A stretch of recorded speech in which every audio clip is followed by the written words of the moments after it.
Vamos então começar o tema 4, Exemplos de Comunidades Espirituais, primeira parte. Vimos no tema anterior, nosso estudo passado, as comunidades do plano extrafísico, as principais características das sociedades encontradas no mundo espiritual, que, embora apresentem certa similitude, se pareçam, são distintas entre si, como assinala o enfermeiro Lísias, da colônia Nosso Lar, um dos primeiros amigos de André Luiz no mundo espiritual. E aqui nós vamos ver um trecho do capítulo 11 do livro Nosso Lar. Se nas esferas materiais cada região e cada estabelecimento revelam traços peculiares, imagine a multiplicidade de condições em nossos planos, no plano espiritual. Aqui, tal como na Terra, as criaturas se identificam pelas fontes comuns de origens e pela grandeza dos fins que devem atingir. Mas importa considerar que cada colônia, como cada entidade, permanece em degraus diferentes na grande ascensão.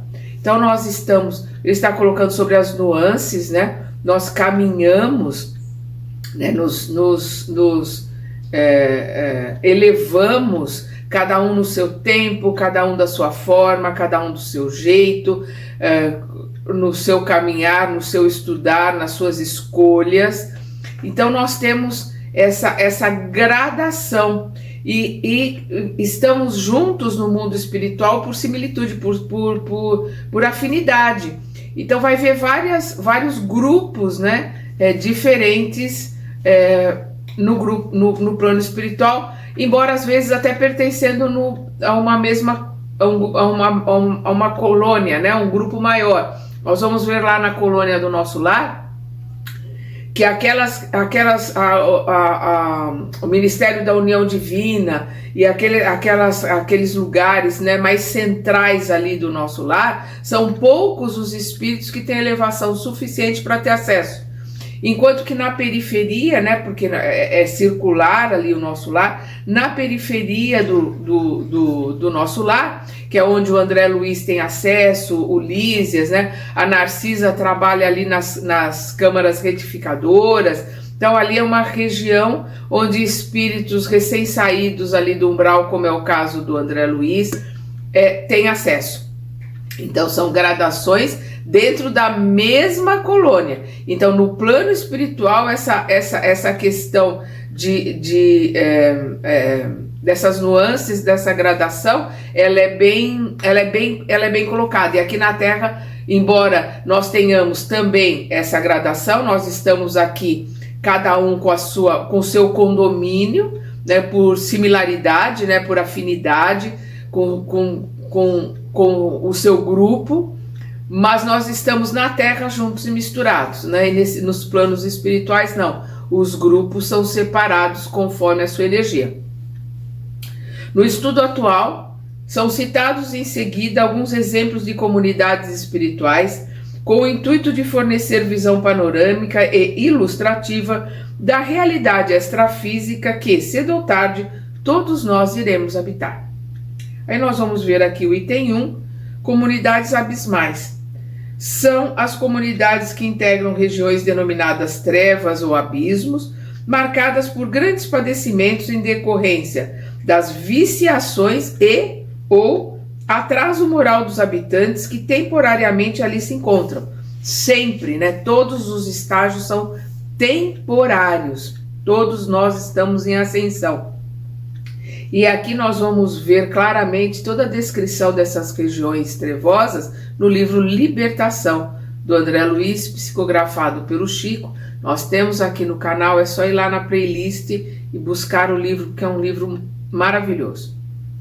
Aí nós vamos ver aqui o item 1, o Vale dos Suicidas, e aonde nós vamos encontrar a descrição e todo o trabalho do Vale dos Suicidas no livro Memórias de um Suicida. E é muito importante se entender que o Vale dos Suicidas é uma região protegida. Então, os trabalhadores de Maria, aqueles que têm condições de serem amparados, né? Até muitos por intercessão, a oração das mães, a oração da família por aqueles suicidas, fazem com que os filhos de Maria intercedam, levem esses irmãos para o Vale dos Suicidas, porque o Vale dos Suicidas, embora seja uma região escura, seja uma região difícil, por quê? Porque o suicida transgrediu a lei de Deus, então ele está numa situação escolhida por ele, é o livre-arbítrio, no momento em que ele se suicidou. Mas ali no Vale dos Suicidas ele está protegido por Maria de Nazaré. Ele está protegido ali, sendo assistido pelos trabalhadores de Maria. E ali junto ao vale, nós vamos ver, né, os lugares correcionais, né, que são os primeiros lugares que os espíritos começam a receber assistência depois que saem dos hospitais, onde são tratados. Esses hospitais, esses lugares são todos nesse grupo, né, de trabalhos ali de Maria de Nazaré. Nós vamos ver escolas, vamos ver universidade, nós vamos ver grupos de trabalhos maravilhosos. Então é importante que se entenda que o Vale dos Suicidas é o melhor lugar para um suicida ser levado, para ele estar, porque ali ele está protegido pela nossa mãe Maria de Nazaré. Então aí nós vamos aqui. Habitantes, suicidas de diferentes categorias. Características ambientais. A luminosidade solar escassa, porque a luz é filtrada por névoa densa permanente. Vegetação sinistra, seca, contorcida. As árvores possuem pouca folhagem.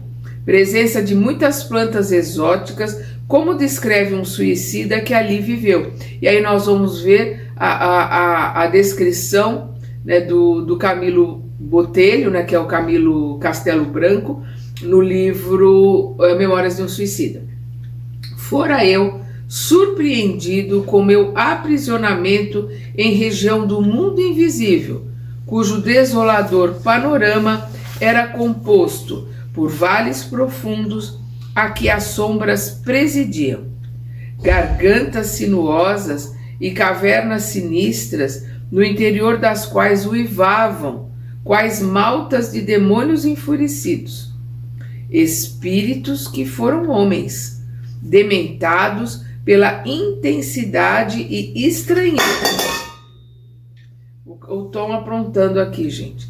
Verdadeiramente inconcebíveis dos sofrimentos que martirizavam. Nessa paragem aflitiva, a vista torturada do Guilheta, né, do velhaco, não distinguiria sequer o doce vulto de um arvoredo que testemunhasse as suas horas de desesperação. Então, o que ele está colocando aqui? Uma região sombria, escura, com uma vegetação muito feia, né? Uma região muito densa, mas como eu falei, é uma região onde os suicidas estão protegidos da vampirização, da escravização, de todo tipo de servícios que eles podem ser submetidos pelos nossos irmãozinhos instigantes. Ali eles têm uma proteção até poderem ser atendidos. É uma região difícil? É, mas é o livre-arbítrio, né? Infringiram a lei de Deus. O solo coberto de matéria enegrecidas e fétidas, lembrando a fuligem, era imundo, pastoso, escorregadio, repugnante. O ar pesadíssimo, asfixiante, gelado. Aí as condições espirituais dos habitantes.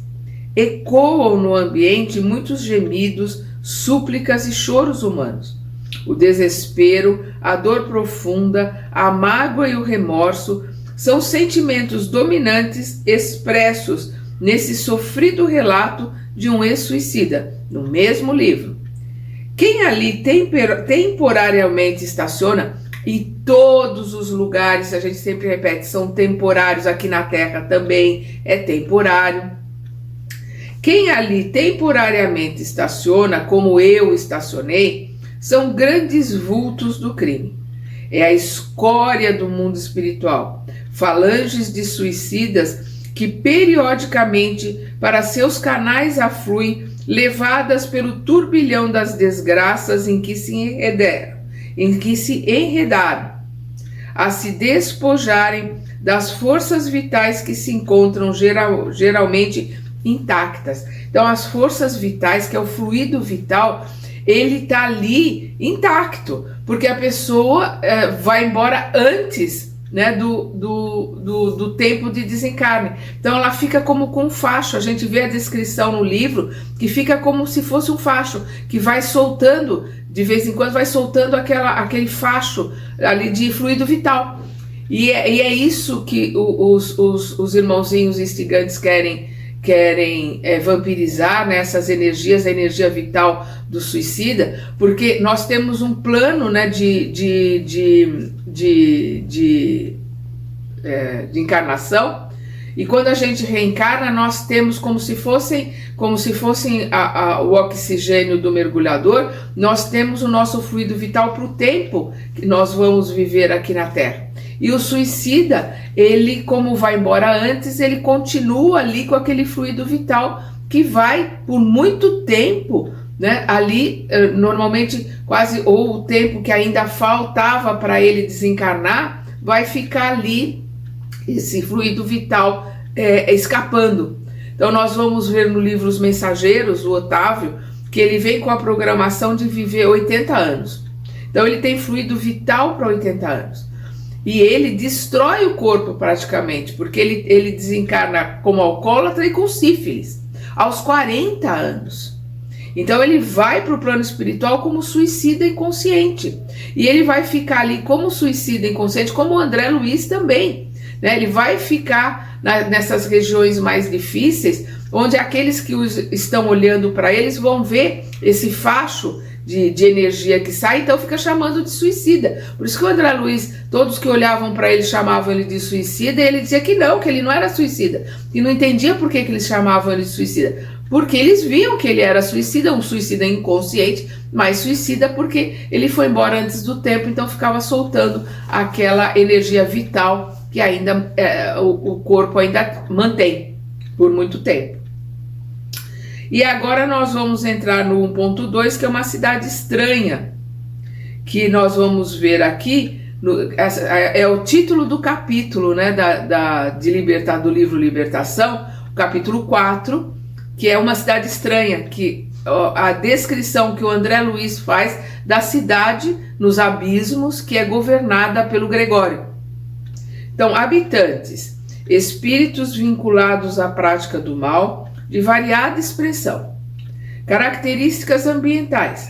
Reflete vasto domínio das sombras com baixíssima luminosidade solar, revelando escuridão completa em certos locais. Há uma espécie de, abre aspas, fumo cinzento, fecha aspas, que envolve permanentemente a região. Praticamente não há volitação, mas esta não se revela de todo impossível, pois alguns habitantes mais intelectualizados dominam a técnica. Nós estamos sempre falando essa questão da cultura, né? Como ele diz aqui, alguns intelectualizados que têm conhecimento, que têm cultura, dominam a técnica. Eles não conseguem volitar, eles ficam só ali um pouquinho acima do solo, porque a região é densa. Mas eles têm a técnica, a volitação, né, a hipnose, a telepatia e uma série de outras coisas. É uma questão de estudo, é uma questão de aprendizado, não é uma questão de elevação. Então nós vamos ver os nossos irmãozinhos instigantes fazendo curso para obsessores, a gente vê isso no livro Ação e Reação. Nós vamos ver o André Luiz aprendendo a usar a telepatia, a gente vê isso no livro Nosso Lar. No final do livro ele já está começando a se comunicar telepaticamente. Nós vamos ver ele aprendendo a volitar, né, no livro Os Mensageiros, e por aí vai, é uma questão de aprendizado. Aí ele continua aqui, contudo, apenas realizam voos rasantes muito próximos ao solo, aqueles que volitam nessas regiões tão densas. A vegetação tem aspecto sinistro. Há árvores mas com pouca ou nenhuma folhagem, e os poucos galhos são ressecados. Detecta-se a presença de aves agoureiras, né, entre aspas, e entre parênteses, corvos, enormes, lembrando figuras monstruosas, etc. Então ele está ali descrevendo uma paisagem horrível, né, sinistra, mal cheirosa. Nós vamos ver lá no livro que ele fala que escorre pelas paredes, porque são tipo aqueles castelos medievais, a construção, tipo aqueles calabouços, né, com aquelas grades, aquelas coisas da Idade Média. E pelas paredes escorre como se fosse um piche, assim, muito mal cheiroso. E condições espirituais dos habitantes. Gregório, o nome do governador da cidade, a época da visita de André Luiz e companheiros era, abre aspas, continua aqui o item 4 do livro Libertação, capítulo, né, 4 do livro Libertação, era um sátrapa, um déspota, né, de inqualificável impiedade, que aliciou para si próprio o pomposo título de grande juiz, assistido por assessores políticos e religiosos tão frios e perversos quanto eles, fecha aspas.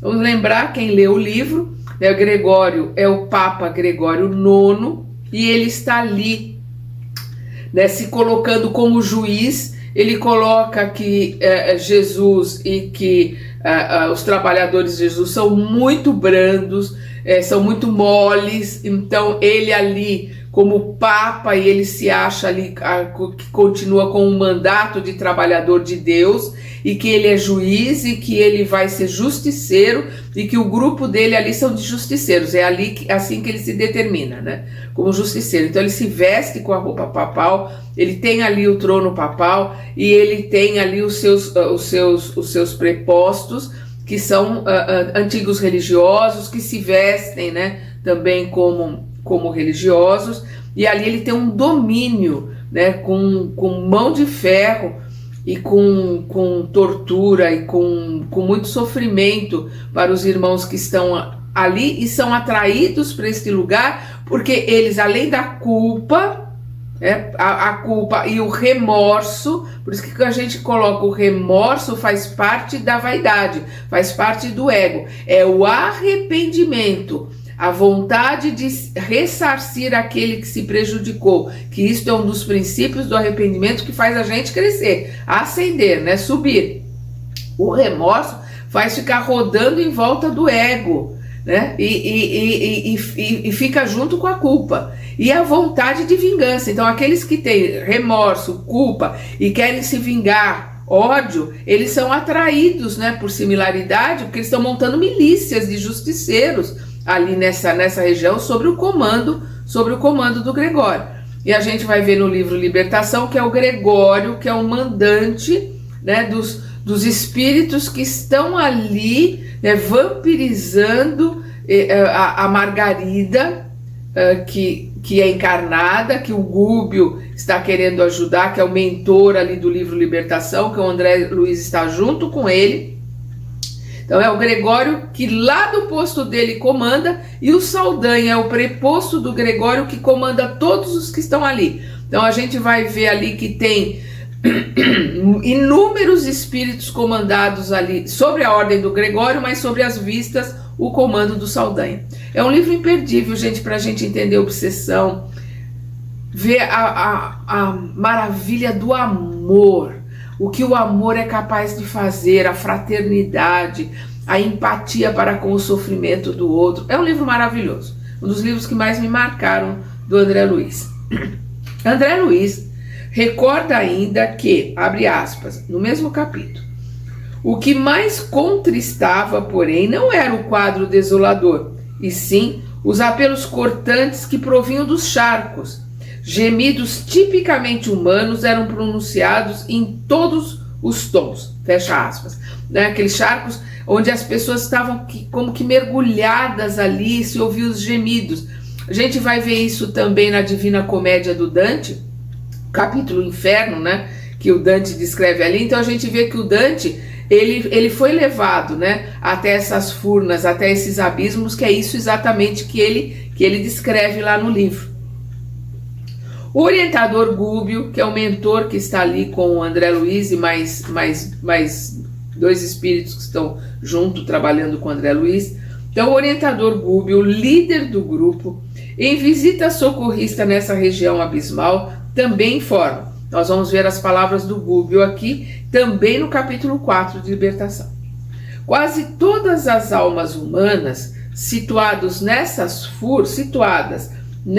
furnas sugam as energias dos encarnados e lhes vampirizam a vida, qual se fossem lampreias insaciáveis no oceano de oxigênio terrestre. Vamos lembrar que lampreia é aquele peixe, né, que não tem boca, né, é uma circunferência e a língua é cheia de ventosas, e eles sugam, né, as lampreias sugam o sangue, os fluidos dos peixes maiores.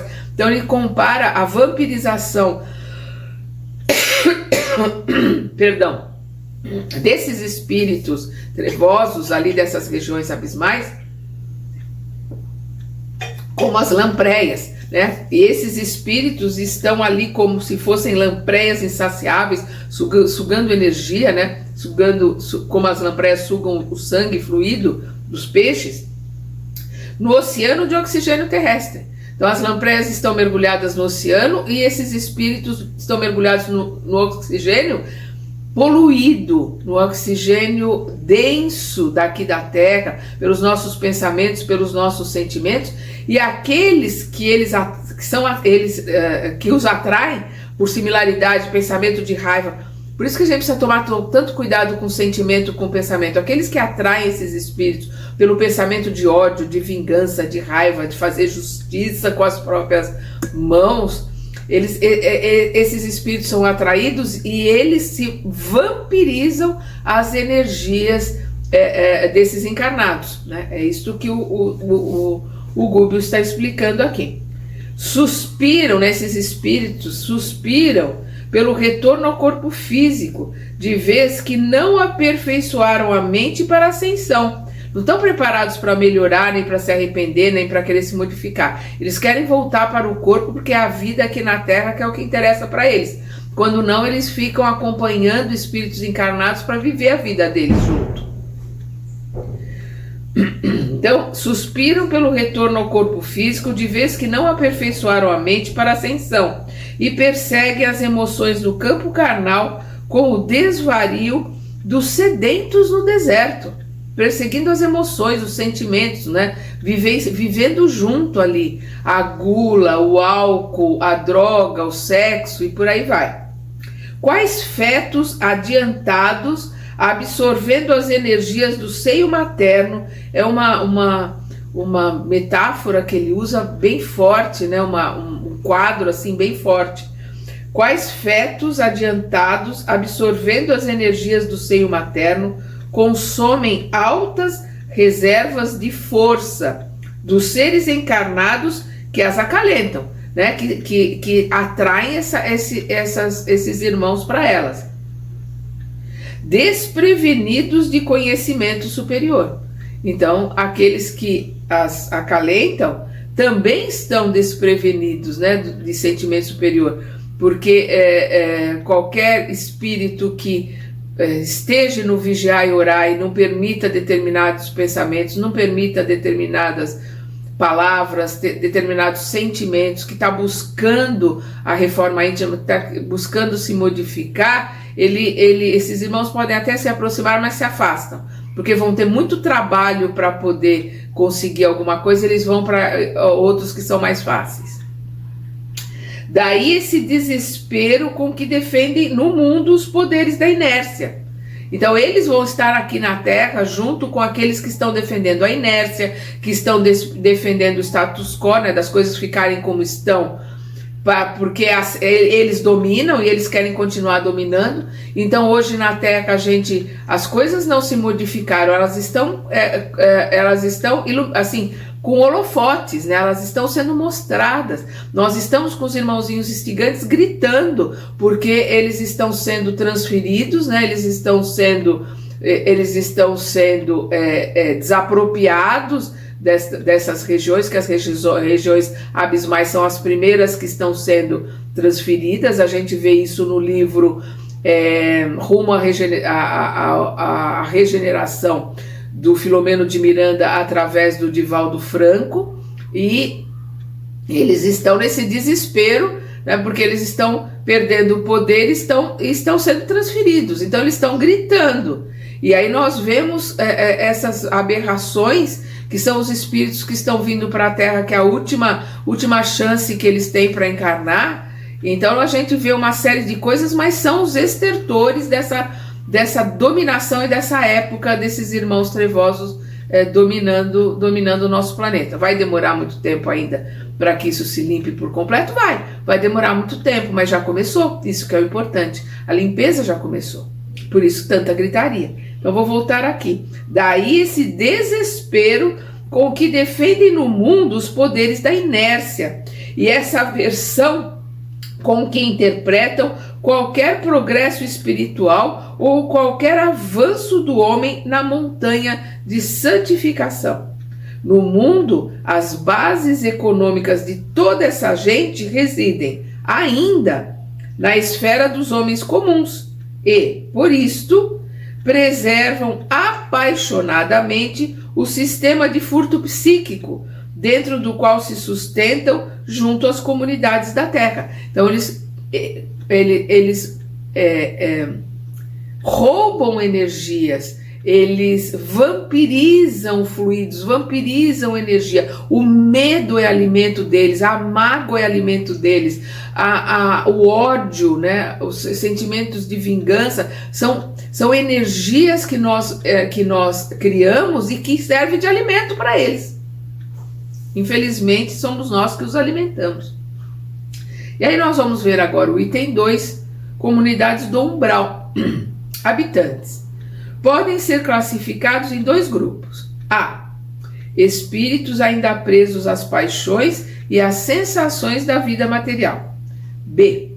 Espíritos benfeitores que se encontram nos postos de auxílio em missão de socorro e esclarecimento. Características ambientais. O espírito Lísias, personagem de Nosso Lar, informa que o umbral, abre aspas, e aqui é um trecho do capítulo 12 do livro Nosso Lar, que o umbral começa na crosta terrestre. É a zona obscura de quantos no mundo não resolveram atravessar as portas dos deveres sagrados a fim de cumpri-los, demorando-se no vale da indecisão ou no pântano dos erros numerosos, né? Fecha aspas.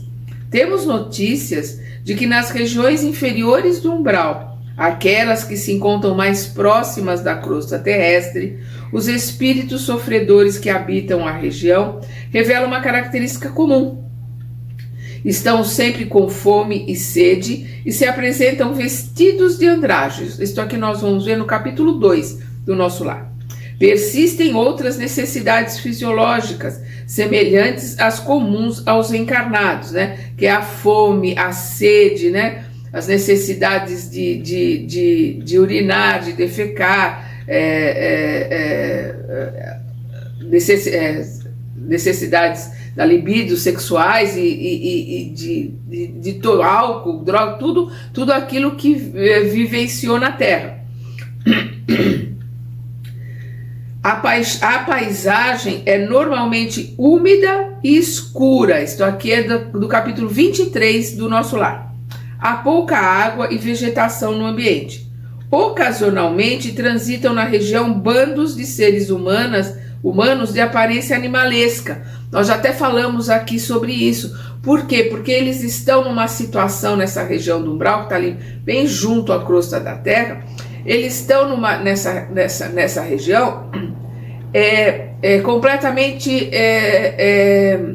dementados, completamente desesperados, sem saber o que está acontecendo, sem saber para onde ir. São aqueles, como nós vemos no André Luiz no começo do livro Nosso Lar, ele fica 8 anos nessa região. Por quê? Porque ele não tem, a ideia dele enquanto encarnado por ser ateu é que morreu, acabou tudo. Então ele não tem perspectiva, não tem ideias, não tem merecimento, não tem condições de ser levado, né, para um posto de socorro, por exemplo. Não tem também não é ruim para ir para regiões do umbral mais baixo, não digo nem nos abismos, mas um umbral ali mais baixo, onde os grupos se reúnem para fazer ataques na Terra, para fazer curso de obsessor, ou para, né, ficar junto aqui na Terra vampirizando. Então ele está ali numa situação de desespero. E por estarem todos nessa situação de desespero, de não saber para onde ir, né, é o que ele fala, a roupa vai ficando em andrajos, as unhas crescem, o cabelo cresce, a barba dele cresce, ele descreve isso lá. Estão todos perdidos, todos desesperados, então eles não constroem nada. Porque os espíritos, para construírem alguma coisa, eles têm que ter uma certa serenidade, um certo conhecimento. Então aqueles que têm um pouco mais de conhecimento vão construir, né, uma casa, vão construir, vão se juntar e montar regiões, né? Nós até comentamos na semana passada do livro Devassando o Invisível, da Ivone do Amaral Pereira, aquele senhorzinho que montou ali, depois de desencarnado, o sítiozinho dele, como ele vivia. Construíram um prédio ali, mas ele continua visualizando o sítiozinho dele, criando galinha, plantando. É o que ele plasmou ali. Ele não tinha merecimento, ou não queria, é a vontade dele também que impera, né? Ele não queria sair dali do sítio dele, e era um espírito que não tinha males, não tinha maldade para que fosse levado para uma região inferior. Então foi respeitado ali, ele ficou ali no lugarzinho dele até que ela conseguiu fazer com que ele fosse para um hospital para começar a ser auxiliado, porque a mente dele construiu. Quando a mente está desorganizada, desestruturada, o espírito fica nessa situação, porque é a mente que comanda. Vamos lembrar, Emmanuel no Pensamento e Vida, a mente é o espelho da vida em toda parte, no mundo encarnado, no mundo do desencarnado, né? Na vida terrena e na vida espiritual. Então é a mente que comanda tudo. Se a mente está destrambelhada, aquele espírito vai estar numa situação também ali de perturbação muito grande, que é o que a gente vê nessa região do umbral, né? Vamos lembrar sempre que o umbral, né? Umbral da porta é só uma passagem, né? Não existe um lugar chamado umbral, é uma questão energética, é uma questão de dimensão e de grupos energéticos que estão numa determinada, numa dimensão juntos, né? Condições espirituais dos habitantes. André Luiz esclarece que, devidas às condições reinantes, o umbral, abre aspas, aqui é um trecho do capítulo 12 do livro Nosso Lar, o umbral funciona como região destinada ao esgotamento de resíduos mentais, uma espécie de zona purgatorial, onde se queima a prestações, o material deteriorado das ilusões que a criatura adquiriu por atacado, menosprezando o sublime ensejo de uma existência terrena. Eu vou repetir, porque ele faz uma metáfora bem interessante aqui. Então, uma região destinada ao esgotamento de resíduos mentais, uma espécie de zona purgatorial, onde se queima a prestações, quer dizer, vai se queimando devagar a prestações, o material deteriorado das ilusões que a criatura adquiriu no atacado, aos montes, né, aqui na Terra, menosprezando o sublime ensejo de uma existência terrena, menosprezando a possibilidade que a existência terrena nos dá de ascensão, de elevação e de melhora. Então fica nessas regiões, ali limpando nessas ilusões, essas ideias e vivenciando esse descontrole mental. Aí nós vamos para o item 3, comunidades devotadas ao bem nas regiões de sofrimento. Nós vamos o item 3.1, Casa Transitória de Fabiano. Nós já falamos aqui várias vezes, né, da Casa Transitória de Fabiano, principalmente por causa da Ismália, que é um espírito superior que de vez em quando vai ali visitar o marido, que coordena ali a Casa de Fabiano, que é ali, quem leu, esse é no livro Obreiros da Vida Eterna, né, quem lê o livro, as orações, os diálogos, as colocações de Ismália são maravilhosos, né? Então é uma figura inesquecível da obra de André Luiz. Quem não leu, leia Obreiros da Vida Eterna. Vamos lá, tem no canal. Casa Transitória de Fabiano. Trata-se de um posto de auxílio móvel situado em plenas regiões umbralinas que pode se deslocar na atmosfera quando se faz necessário. Eu comentei aqui, ele é uma casa, por isso que é transitória, é uma casa com uma fortaleza ali para se proteger, que fica ali junto dos abismos, dá um posto. Quem vem do plano superior para ali no posto para poder digamos assim, estruturar para o trabalho que vai fazer nas regiões mais difíceis, nas regiões abismais. Mas também nós vamos ver lá o Gúbio e o André Luiz, o Gúbio principalmente, densificando as suas energias, apagando, né, a sua luz, densificando o seu perispírito para que ele pudesse entrar nessas regiões sem ser notado, né? Não pode chegar nessas regiões, né, com a energia que ele tem, nem o André Luiz, nem os outros que estavam ali junto com eles. Então eles ali densificam essas energias, apagam essa luz, fazem com que o perispírito deles fique mais denso, mais pesado, para que os espíritos com quem eles vão lidar não percebam a diferença deles para esses espíritos mais densos. E é o lugar também que a hora que eles socorrem alguém que está verdadeiramente arrependido, alguém que pode receber uma ajuda, perdão, é um lugar próximo, onde eles podem levar aquele espírito para começar a receber ajuda, para se fortalecer, para depois ser transportado para uma região mais alta. Então, é um posto de auxílio, né? A casa de Fabiano é uma casa transitória. Por que ela é transitória? Quando aquela região está muito saturada, e nós vemos isso num dos capítulos mais, assim, intensos do livro, que é o fogo purificador.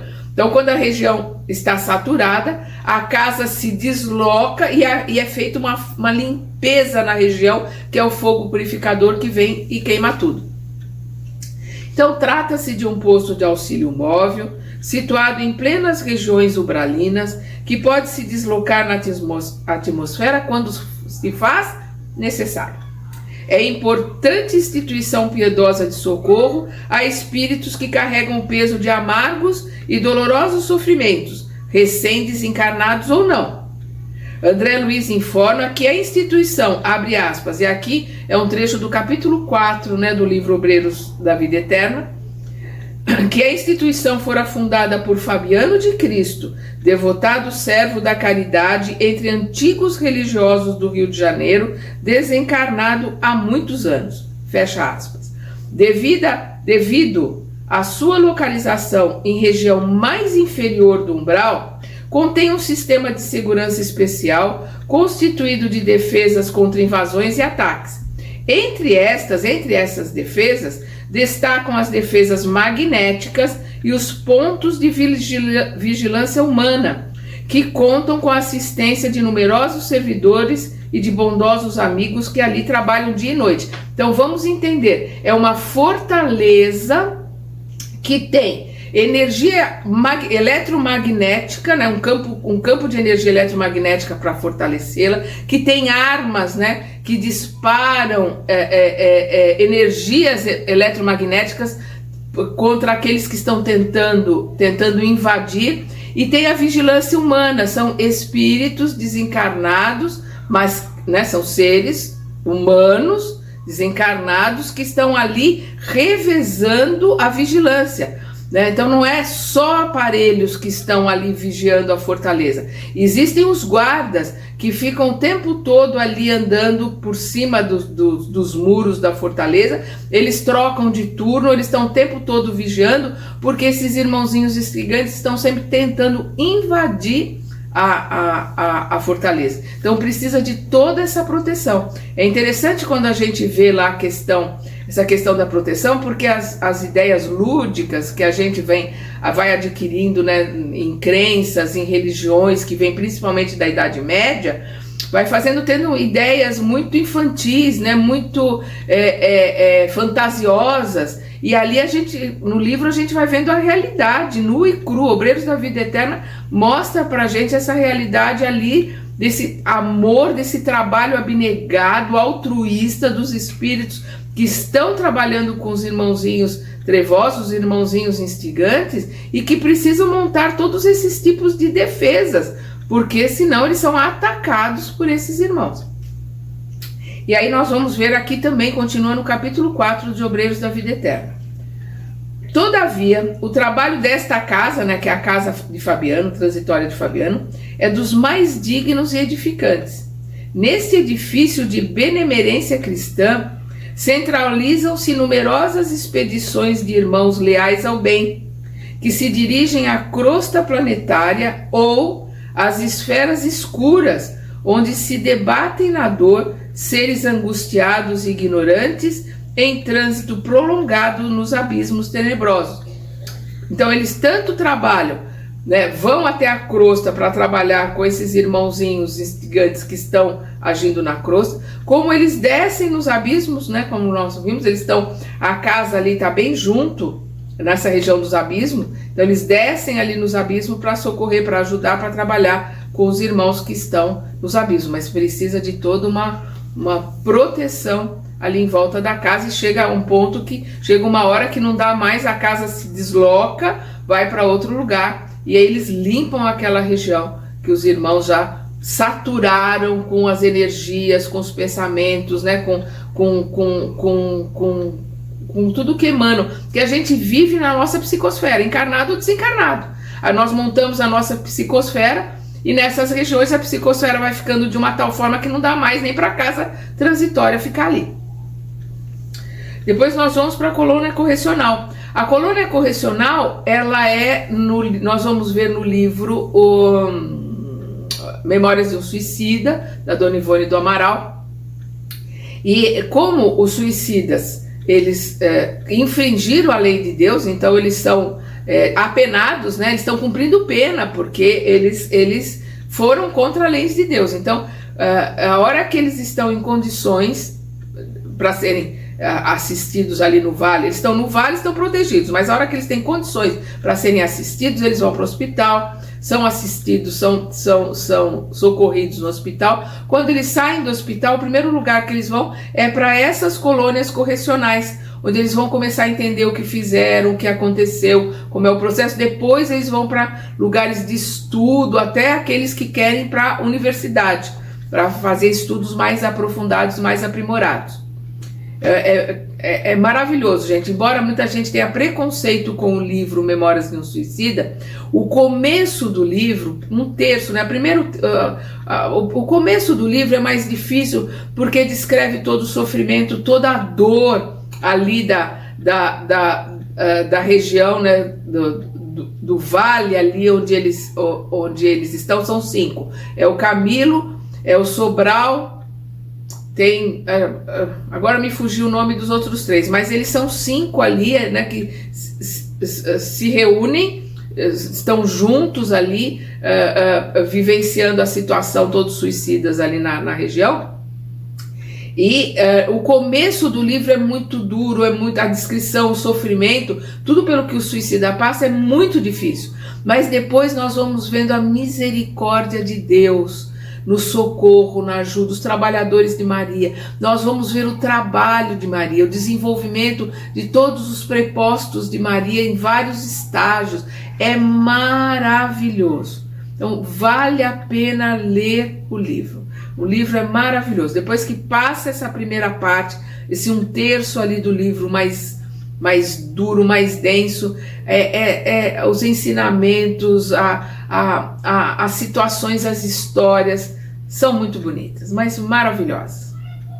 Vamos lá. Colônia Correcional. Trata-se de uma obra assistencial constituída pela Legião dos Servos de Maria, voltada para o atendimento aos suicidas e firmemente orienta ensinos e vivências do Evangelho de Jesus. Os seus dirigentes e servidores agem em nome de Maria de Nazaré, sua mentora e orientadora maior. A instituição é cercada por uma sólida fortaleza, composta de um conjunto de muralhas fortificadas, encravadas em regiões abismais, conforme descrito por Camilo Cândido Botelho. Camilo Cândido Botelho é o pseudônimo, né, do espírito que escreve ali, a médium é Dona Ivone do Amaral Pereira, e nós vamos ver que o Camilo Cândido Botelho, na realidade, é o Camilo Castelo Branco, um escritor português, que a hora que ele descobre que está perdendo a visão, que ele começa a ficar cego, ele se suicida pelo orgulho, pela vaidade de não querer depender de ninguém, não querer se mostrar cego perante ninguém, né? Aqui as palavras do Camilo. Era uma região triste e desolada, envolvida em neblinas, como se toda a paisagem fosse recoberta por um sudário, né? Sudário é aquela mortalha, aqueles panos. Na época de Jesus, né, se envolvia o morto, né, no sudário, né? Todos os mortos eram envolvidos em panos, né, que é uma mortalha. Então, é o que ele está colocando aqui, como se toda a paisagem fosse recoberta, né, pelo sudário de continuadas nevadas, conquanto oferecendo possibilidades de visão. Então ele está ali colocando como se estivesse envolto num pano, mas através do pano dava para ver alguma coisa. Mas essa névoa, como se fosse um pano envolvendo ali, uma mortalha envolvendo a eles ali. Não se distinguia inicialmente vegetação, nem sinais de habitantes pelos arredores da fortaleza imensa. Apenas longas planícies brancas, colinas salpicando a vastidão, assemelhando-se a montículos acumulados pela neve. Então é uma fortaleza, uma muralha que está no pico de uma montanha, que está ali envolta de neve numa região fria e que tem as nuvens ali formando como se fosse essa mortalha, envolvendo essa névoa branca. No livro, ele dá até o nome de uma fortaleza parecida na Europa, né? Quem lê o livro, né, vai ver lá, não lembro o nome agora da fortaleza, mas aí a gente vai no Google e vê que essa fortaleza, ela está numa região muito alta, muito fria, mas por estar muito alta ela está envolta em nuvens ali, fica tudo envolto, tudo esbranquiçado com as nuvens ali em volta. Não devemos perder a esperança no que diz respeito ao poder do bem, que aos poucos irá modificar as expressões de dor e sofrimento que ainda pulsam no planeta, em ambos os planos vibratórios da vida. Allan Kardec, a propósito, esclarece como o bem estabelecerá o seu reinado na Terra. Então, o Allan Kardec esclarece, né, na obra, né, nos 5 livros, na codificação, que o bem estabelecerá o seu reino na Terra. Abre aspas. E aqui nós vamos ver no Livro dos Espíritos, a conclusão 4. Quando termina as perguntas, né, do Livro dos Espíritos, são 1019, começam as conclusões do Kardec. E aí nós vamos ver, esse aqui é um trechinho da conclusão 4 do Livro dos Espíritos. Nós temos aqui a obra do Kardec no canal, nós temos o Livro dos Espíritos, né, comentado, né, como eu faço com todos os livros.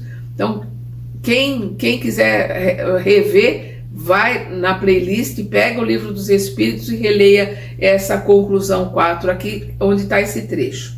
Abre aspas. O progresso da humanidade tem seu princípio na aplicação da lei de justiça, amor e caridade.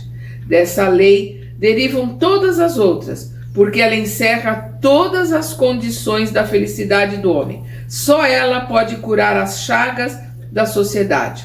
Fecha aspas. porque é o amor, é a caridade, é a fraternidade, é a empatia que faz com que a gente caminhe, com que a gente evolua, porque nós vamos caminhar em grupo, nós vamos andar em grupo, nós vamos evoluir em grupo. Nós vamos ver no livro Memórias do Suicida cenas maravilhosas da misericórdia de Deus, principalmente com o Espírito Sobral, que é o primeiro que pede para reencarnar. Então são cenas lindas, assim, não vou comentar porque eu não consigo comentar sem chorar. Então leiam o livro. Nós vamos ver no Obreiros da Vida Eterna também o trabalho, a misericórdia ali do socorro aos irmãos que estão tão equivocados, né? Que estão numa situação tão difícil, que estão amparados, estão recebendo socorro. Nós vemos no livro Libertação a vitória do amor, o amor que transforma, né, o amor que modifica, como disse Pedro, né, o amor cobre a multidão de pecados. Então é muito importante que a gente leia, né, estude a obra básica, conheça a obra do Kardec, é fundamental. É importante que a gente leia as obras de André Luiz e as obras de Emmanuel, é fundamental para nós entendermos e vermos como, apesar de todas as bobagens que a gente faz, nós estamos sempre sendo amparados. Nosso mentor, nossa família espiritual, nossos avalistas estão sempre esperando que a gente se arrependa, que a gente se modifique, que a gente queira aprender, porque eles estão ali para ajudar a gente na hora que a gente resolver se modificar. Então é muito importante que a gente conheça todas essas obras que estão sendo descritas aqui. E no nosso próximo estudo nós vamos continuar vendo os exemplos da comunidade de comunidades espirituais, o item 2, né? Nós vimos aqui o item 2, 1. Na próxima nós vamos ver o item 2. Até lá!